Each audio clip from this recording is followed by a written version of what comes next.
I hope everyone feels blessed this morning. If not blessed, at least well. If not well, at least alive. um, I'm going to keep this morning message pretty short because I know that Monday is usually a work day for most people and you don't have too much time to stare at your phone. But something that I did want to touch on briefly this morning is just the idea of when to float and when to swim. Because I noticed that a lot of times we exert our energy going against the natural flow and pattern of our lives. So when we're in hard times or when we're in troubled water, so to speak, a lot of our natural reaction is to flounder in it. You're trying to save yourself from drowning. So in the process of trying to save yourself from drowning, you're flailing your arms, you're flailing all your limbs, you're gasping for air, but you're also exerting a lot more energy than you need to. So it's good for us to know in our situations and in our lives when is the appropriate moment to swim, to fight harder, to keep going, to swim to shore, and when it's a good idea to just float on your back. It's okay. You don't have to try so hard sometimes.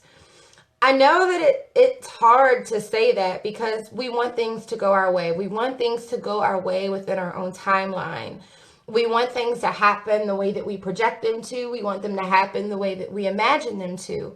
But we have to know that although that we are a key component to manifesting the things that happen in our lives, there are also millions of other things that are happening at the same time as our own manifestations, and there are other people's manifestations that are affecting ours, and it's just a natural flow of life.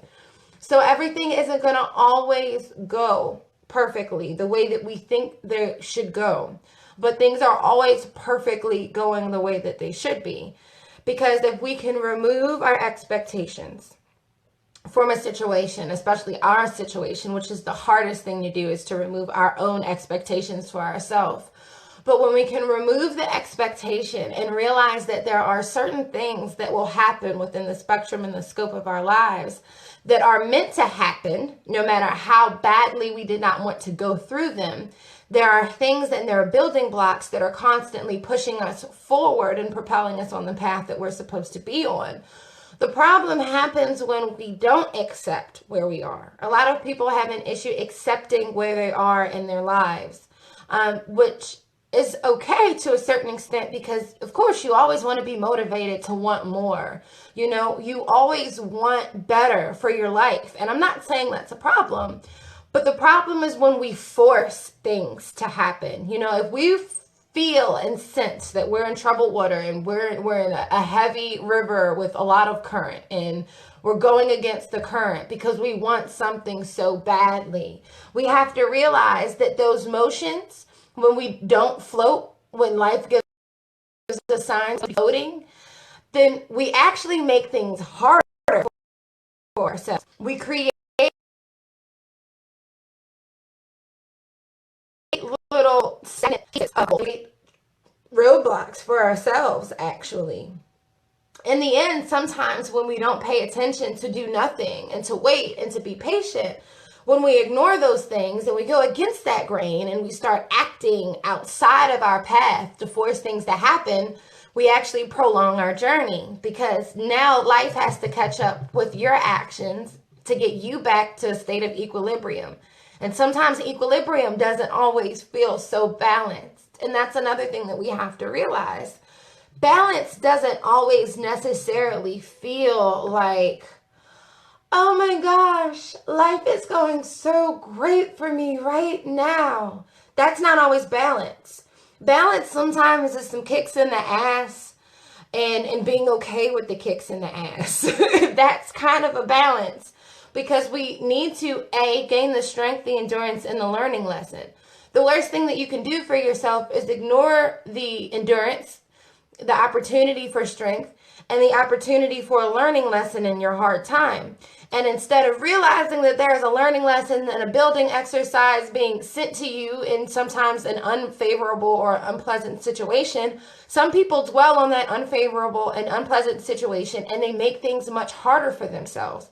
Instead of recognizing it, looking it in the face, accepting it, and moving forward. And sometimes moving forward means not doing a damn thing.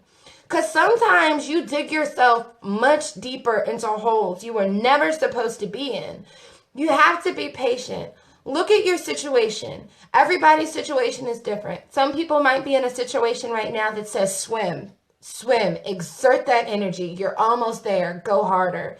And there are some people in a situation right now where everything is piled up on top of you and you need to be still. You need to take some time to accept where you are. I mean, truly accept where you are, because that is the hardest part. You know, like, I know that everybody can relate to financial issues. So I'll use that as an example. You might be having financial problems right now. You might be like, there are bills, I'm not working enough hours, I'm in debt, or whatever the case may be. And you're exerting so much of your energy. You're already working as many hours as you can work. There is literally nothing more that you can do in this situation other than float on your back, accept where you are, and stop stressing yourself out about things that you cannot control. If you are not in control of your finances, stop stressing out about it, because one, the stress about your monetary situation is only going to make your monetary situation worse. Because I always have to go back and forth with people about the law of attraction, and the energy that you put out is the energy that you're going to get back in. So if you're in a situation of financial struggle right now, the best thing you can do for yourself is start claiming financial wellness. The best thing that you can do for yourself is start saying the opposite of what your physical situation appears to be. If you don't have money right now, the worst thing that you could say for yourself is, I'm broke.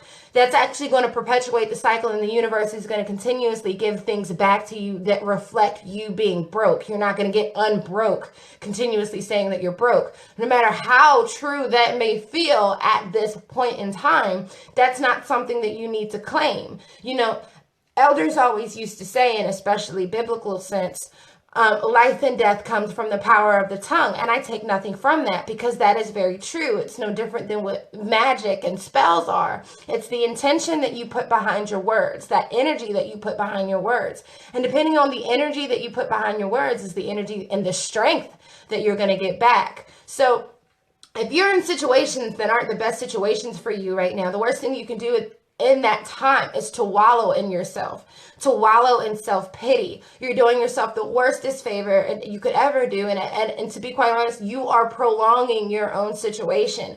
If you are in negative times, I understand. We have all been there. We have all been through some negative stuff. I feel you. But the worst thing that you can do about it is constantly talk about the negativity that you're feeling, because you're giving power to it. A lot of people don't understand what that means when you give power to a feeling, when you give power to something. You're literally handing over your energy to a lower dimensional feeling or emotion. And then that's what's going to start to spin out. That's what's going to start to play out. Not the positive things that we want, but the things that we're talking about, the things that we think about the most. Those are the things that are going to outwardly manifest for ourselves. So again, hard times, there's two options. You either float on your back, float on your fucking back and stop complaining and realizing that you're making things work for yourself. Float, accept it, float and accept.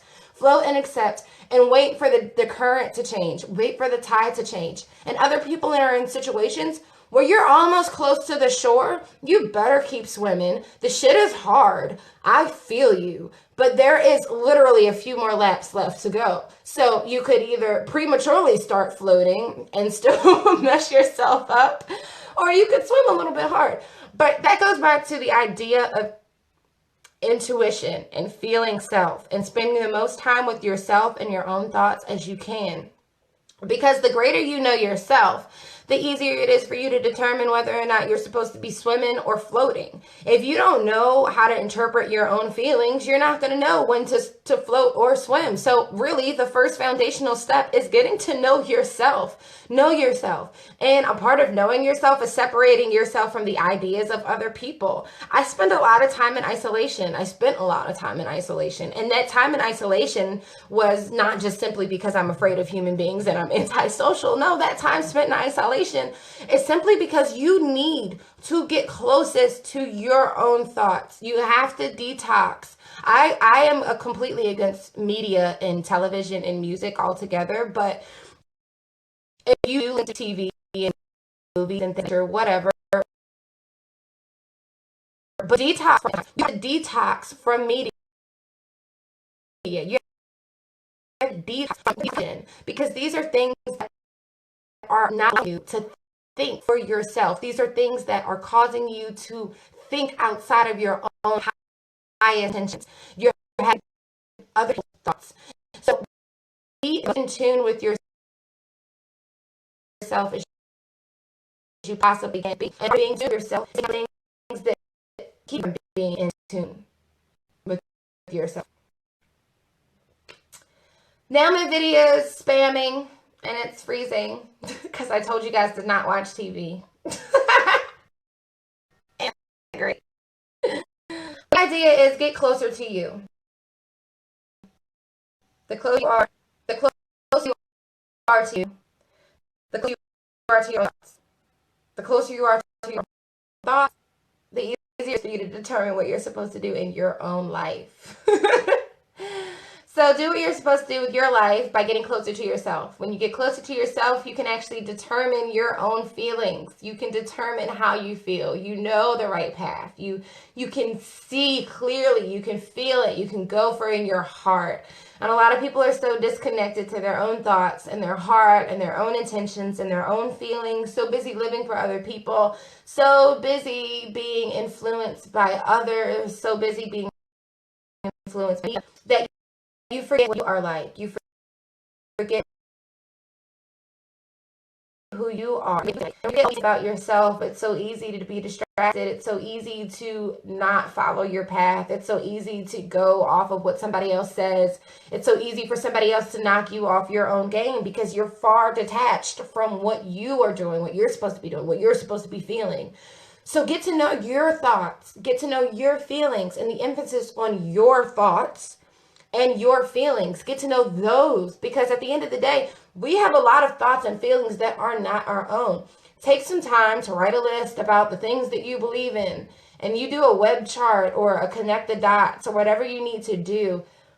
See what thoughts you and beliefs you have, and then ask yourself, where did it come from? By the way, where did I pick up this idea? Is this my own idea, or is this somebody else's idea? Is this a family idea, or is this an idea that came from friends? Or the steps of myself, or is it reflected in the sense of watching? Is this something that I feel because it's something I'm listening to? Really get to know the base of your life. Get to know where those things are coming from. Really, truly understand if you're on your path or the path somebody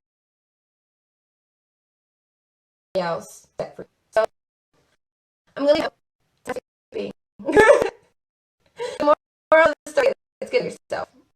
Understand your path. Understand to you, and filter out everything else. And don't exert too much energy drowning when you don't need to drown. No one needs to drown. Learn when to float. It's a very important concept.